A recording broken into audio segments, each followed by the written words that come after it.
ما في حدا ما عنده شيء، بس أنا لا أراه الوقت مناسب لأحكي عن الفن ونحن عم نغوص بالوحي.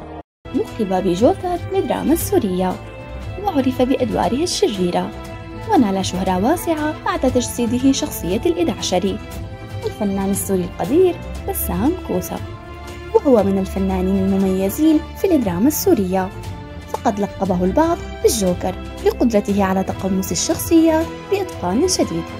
ولد في مدينة حلب عام 1954. تخرج من كلية الفنون الجميلة في دمشق، وعمل في بدايته في المسرح الجامعي وبعدها في المسرح القومي.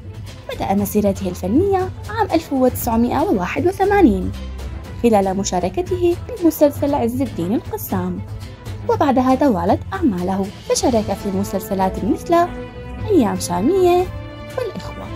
اشتهر بأدواره الشريرة، ففي مسلسل باب الحارة جسد شخصية ال11، وفي مسلسل ليالي الصالحية أدى دور المخرز، وفي طاحون الشر جسد دور عاصم بيك. كما أبدع أيضا بالأدوار الكوميدية مثل مسلسل الفصول الأربعة، حارة على الهوى، ضب الشناتي. وشكل دوره في مسلسل وراء الشمس نقلة نوعية في حياته الفنية، فقد جسد دور بدر، والذي كان من صنف أصحاب الهمم والمصاب بالتوحد.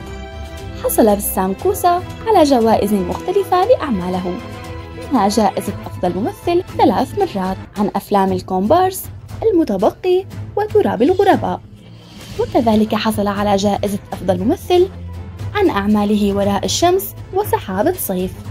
كما أنه كتب العديد من المقالات النقدية السياسية والاجتماعية، وله تعاونات مع مخرجين بارزين في الصناعة. وعلى الرغم من أن دوره في مسلسل باب الحارة نال شهرة واسعة، إلا أنه رفض الاستمرار بتأديته رفضاً قاطعاً، وأوضح بأن الأدوار الشريرة لها مدة صلاحية، وأشار إلى أن الشخصية قد ماتت في المسلسل، ولا يمكن الاستخفاف بعقل المتلقي وإعادتها من جديد. وعلى الصعيد الشخصي فهو متزوج من سيدة من خارج الوسط الفني.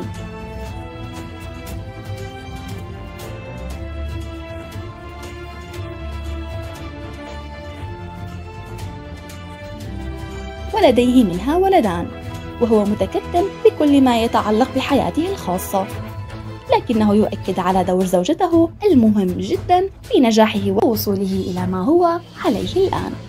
وأنتم ما هو رأيكم بالفنان السوري القدير بسام كوسة؟ وما هو دوره المفضل بالنسبة لكم؟ شاركونا بالتعليقات.